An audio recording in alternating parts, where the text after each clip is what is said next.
27ویں آئینی ترمیم کی وفاقی کابینہ سے منظوری، مسودہ منظر عام پر آئینی عدالت کے قیام کی تجویز، ججز کے ٹرانسفر کو جوڈیشل کمیشن کے سپرد کرنے کی تجویز، ہائی کورٹ کے چیف جسٹس بھی ٹرانسفر کے عمل کا حصہ ہوں گے۔ وزیر قانون اعظم نذیر تارڑ نے آئینی ترمیم بل سینٹ میں پیش کر دیا۔ بل قائمہ کمیٹی برائے قانون و انصاف کے سپرد۔ وفاقی وزیر قانون کہتے ہیں کہ سنجیدہ معاملہ ہے، کمیٹی میں غور ہوگا۔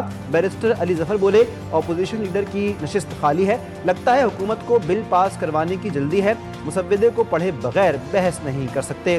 سینٹ اجلاس کے دوران اپوزیشن ارکان کا شور شرابہ۔ آ جائیں گے آرمی چیف جو ہیں وہ چیف آف ڈیفنس فورسز ہوں گے، چیف آف نیول سٹاف اور چیف آف ایئر سٹاف کی اپوائنٹمنٹ بھی اسی طرح وزیر اعظم کی ایڈوائس پہ ہوا کرے گی۔ Where the federal government promotes a member of armed forces to the rank of field marshal, marshal of air force and admiral of fleet, such officer shall retain the rank privileges and remain in uniform for life. 73 کے آئین میں field marshal K عہدے کا ذکر نہیں تھا۔ وزیر قانون اعظم نذیر تارڑ کہتے ہیں دنیا بھر میں ایئر چیف اور نیول چیف کے لیے بھی متوازی عہدے موجود ہیں، ان کا 27ویں ترمیم میں ذکر کرنا ضروری سمجھا گیا۔ قومی ہیروز کو جو اعزازات سے نوازتے ہیں یہ رینک کے ساتھ علامتی ٹائٹل بھی ہوتا ہے۔ تجویز ہے کہ فیلڈ مارشل کا ٹائٹل تاحیات ہونا چاہیے، ان کی کمانڈ موجود ہے، وہ اسی طرح ریگولیٹ ہوتی رہے گی۔ آرٹیکل 243 میں ترامیم، chairman joint chief of staff committee کا عہدہ ختم، آرمی چیف کو چیف آف ڈیفنس فورسز کا اضافی عہدہ دیا گیا، فیلڈ مارشل کو قومی ہیرو کا درجہ دینے اور تاحیات مراد دینے کی تجویز۔ 27ویں آئینی ترمیم بل 2025 کا مسودہ سامنے آ گیا، 48 آرٹیکلز میں مختلف ترامیم شامل، فیڈرل کانسٹیٹیوشنل کورٹ کے قیام کی تجویز، سپریم کورٹ سے علیحدہ نئی وفاقی آئینی عدالت قائم کرنے کی شق، چیف جسٹس وفاقی آئینی عدالت کی مدت ملازمت 3 سال مقرر، وفاقی آئینی عدالت کے جج 68 برس کی عمر میں ریٹائر ہوں گے، آئینی عدالت کو وفاق اور صوبوں کے درمیان تنازعات سننے کا اختیار ہوگا، وفاقی آئینی عدالت اور سپریم کورٹ کے فیصلے ایک دوسرے پر لازم نہیں ہوں گے۔ ہم اس قسم کی کنسپریسی اگینسٹ دا کانسٹیٹیوشن، سازش جو ہو رہی ہے آئین کے خلاف، اس کا حصہ نہیں بنیں گے۔ اس پارلیمنٹری کمیٹی جو کہ ایک ربر سٹیمپ کمیٹی ہے، اس کا فی الحال ہم حصہ نہیں۔ آیا ڈرافٹ تو ہم نے کہا سینٹ چیئرمین کو کہ بجائے اس کے کہ آپ اس کو ایک پارلیمنٹری کمیٹی میں بھیجیں جہاں صرف 8-10 لوگ ہوں گے، 15 لوگ ہوں گے، آپ پوری کی پوری سینٹ کی جو سینٹ ہے اس کو ایک کمیٹی سمجھ کے اور یہ ایک پروسیس کو آگے چلانے کی بات کی تھی ہم نے۔ مجوزہ 27ویں آئینی ترمیم مسترد، پی ٹی آئی کا قانون و انصاف کی قائمہ کمیٹی میں بھی شرکت نہ کرنے کا اعلان۔ بیرسٹر علی ظفر نے میڈیا سے گفتگو میں موقف اختیار کیا کہ ہم ربر اسٹیمپ نہیں بلکہ کروڑوں لوگوں کی نمائندگی کر رہے ہیں۔ 27ویں ترمیم پر بحث کے لیے پورے ایوان پر مشتمل کمیٹی بنانے کا مطالبہ بھی کر دیا۔ سینیٹر علامہ راجہ ناصر عباس نے سینٹ سیشن میں سوال کیا کہ جن ترامیم کو عوام کی حمایت حاصل نہ ہو وہ اسے کیسے پورا کر سکتے ہیں۔ 27ویں آئینی ترمیم آئین کو متنازع بنا دے گی۔ آئین کو متنازع بنانا ایک بڑا جرم ہے۔ لیکن افسوس کے ساتھ کہنا پڑتا ہے کہ 26ویں آئینی ترمیم کس طرح سے اس پارلیمنٹ کے اندر، جناب چیئرمین صاحب آپ خود اپنی آنکھوں سے دیکھا اور سنا بھی ہے، کیسے لوگوں کو راضی کیا گیا، اور یہ 26ویں آئینی ترمیم اس نے کیا کیا، آئین کو متنازع بنا دیا۔ صدر کے بعد وزیر اعظم کو بھی فوجداری مقدمات سے استثناء کی ترمیم پیش۔ ترمیم کے تحت آئین کے آرٹیکل 248 میں صدر کے ساتھ لفظ وزیر اعظم بھی شامل کر لیا جائے گا۔ ترمیم کی منظوری کے بعد وزیر اعظم کے خلاف بھی دوران مدت فوجداری مقدمات میں کارروائی نہیں ہو سکے گی۔ مسودے میں صدر مملکت کو مدت صدارت ختم ہونے کے بعد بھی استثناء دینے کی تجویز شامل ہے۔ صدر مملکت کی تاحیات گرفتاری کا کوئی عدالت آرڈر نہیں دے سکتی۔ ملک کے وسیع مفاد میں 27ویں آئینی ترمیم کے لیے سب نے مل کر کوشش کی۔ وزیر اعظم شہباز شریف نے اپنے ایک بیان میں کہا ہے کہ آئینی ترمیم پر نواز شریف کو اعتماد میں لیا، صدر زرداری کو بھی اعتماد میں لیا گیا، بلاول بھٹو، خالد مقبول صدیقی سمیت تمام جماعتوں کے سربراہان سے مشاورت کی۔ انہوں نے مسودے کی بھرپور تائید کی۔ سیاسی اور معاشی استحکام کی بدولت ملک کی سمت درست ہوئی۔ ملک کی ترقی اور خوشحالی کے لیے سب کو مل کر کام کرنا ہوگا۔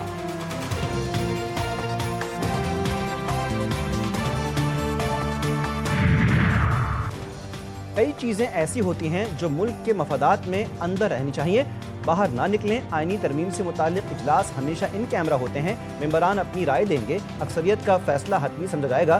مشترکہ قائمہ کمیٹی برائے قانون و انصاف کے اجلاس میں چیئرمین فاروق ایچ نائک نے کہا پیپلز پارٹی نے کوئی فیصلہ نہیں کیا. کمیٹی کے اندر آئینی ترمیم کا فیصلہ ہوگا. بلاول بھٹو نے 243 کا اعلان کیا. جنگ میں ہمیشہ آرمی فرنٹ لائن پر ہوتی ہے, اس لیے یہ فیصلہ کیا گیا. اجلاس کل صبح تک ملتوی. جے یو آئی کا سینٹ اور قومی اسمبلی کی قائمہ کمیٹی برائے قانون و انصاف کی مشترکہ کمیٹی کا بوائکاٹ. جے یو آئی رہنما عالیہ کامران کا کہنا ہے کہ انہیں کہا گیا تھا کہ آج مسودے کو پاس نہیں کریں گے. 26ویں آئینی ترمیم میں جو تحفظات تھے ان شقوں کو 27ویں ترمیم میں لایا گیا.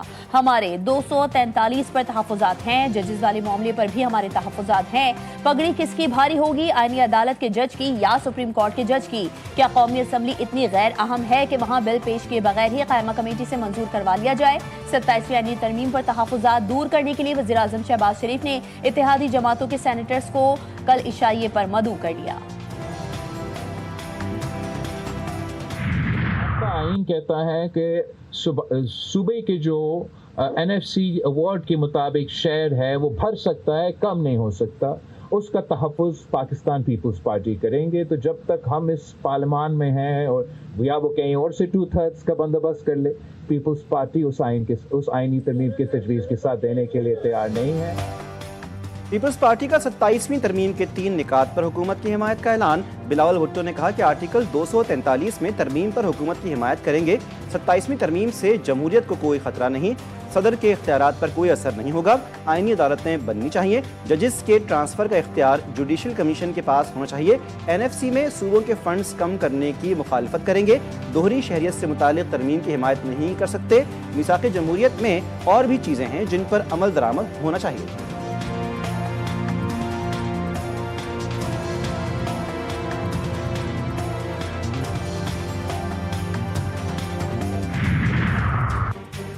پاکستان، ترکیہ اور آذربائیجان 3 ملک لیکن ہمارے دل ایک ساتھ دھڑکتے ہیں. وزیر اعظم شہباز شریف کا آذربائیجان میں یوم فتح کی تقریب سے خطاب. کہا بھارتی جارحیت کے دوران بھرپور یکجہتی پر ترکیہ اور آذربائیجان کے مشکور ہیں. مارکہ حق کی کامیابی کے جشن میں آذربائیجان کے دستے کی شرکت اہمیت کی حامل تھی. وزیر اعظم کا دورہ آذربائیجان، باکو میں یوم فتح کی تقریب میں شرکت. وزیر اعظم شہباز شریف کا شاندار استقبال.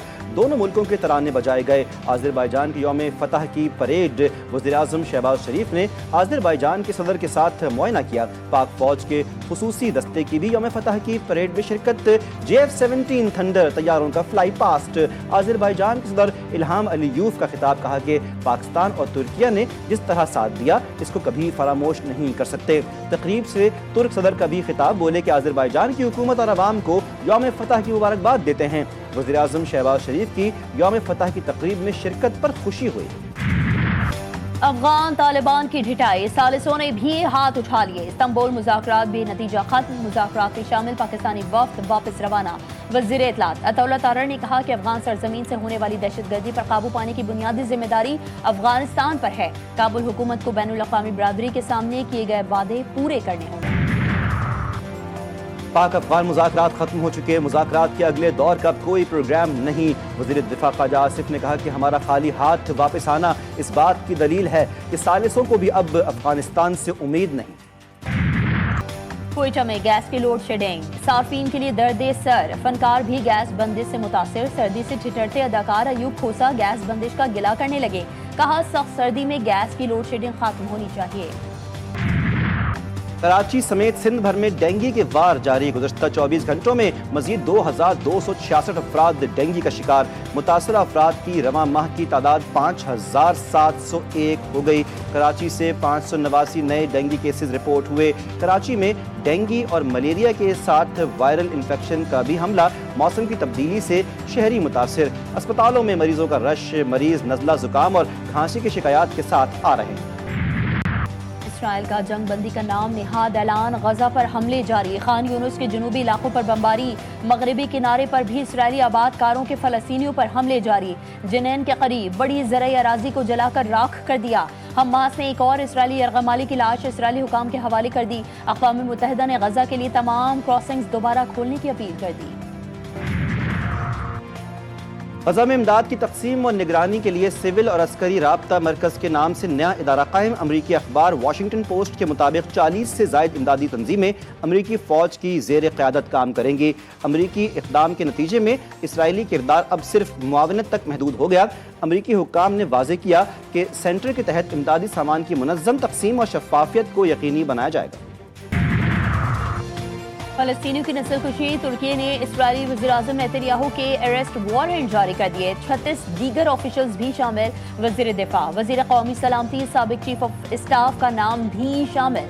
ترکیہ کا کہنا ہے کہ یہ افراد 2023 کے قتل عام میں شریک تھے اور اب تک منظم تشدد کر رہے ہیں۔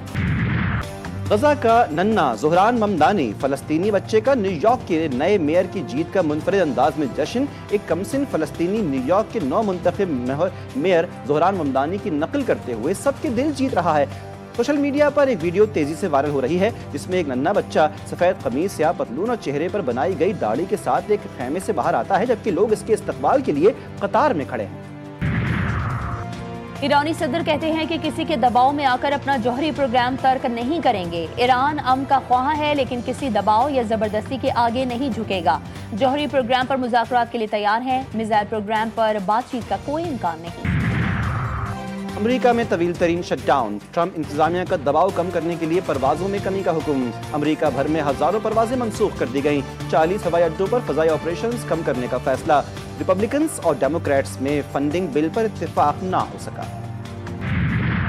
سعودی عرب میں اسلامی یکجہتی گیمز جاری، گیمز کے چھٹے ایڈیشن کا ثقافتی رنگوں سے شاندار استقبال۔ میزبان ملک سعودی عرب اور پاکستان سمیت 57 اسلامی ممالک کے کھلاڑی شامل ہوں گے۔ افتتاحی تقریب میں شاندار آتش بازی کے مظاہرے، آسمان روشنیوں سے جگمگا اٹھا۔ پاک جنوبی افریقہ ون ڈے سیریز، پاکستان کی پہلی بار جنوبی افریقہ کو ہوم گراؤنڈ پر ون ڈے سیریز میں شکست۔ پاکستان نے جنوبی افریقہ کے خلاف تیسرا ون ڈے اور سیریز جیت لی۔ قومی ٹیم فیصلہ کن ون ڈے میں 7 وکٹوں سے کامیاب ہو گئی۔ جنوبی افریقہ پہلے کھیلتے ہوئے 143 رنز پر ڈھیر ہو گئی تھی۔ اور باغی اور روایت شکن جان ایلیا کی 23ویں برسی اپنی غیر معمولی سوچ، انوکھے لہجے اور بے باک انداز اظہار کے باعث جان ایلیا نے شاعری میں وہ مقام حاصل کیا جو کم ہی کسی کے حصے میں آیا۔ ان کے کلام میں زمانے سے بغاوت، خود سے مکالمہ اور انسانی وجود کے کرب کی جھلک نمایاں ہے۔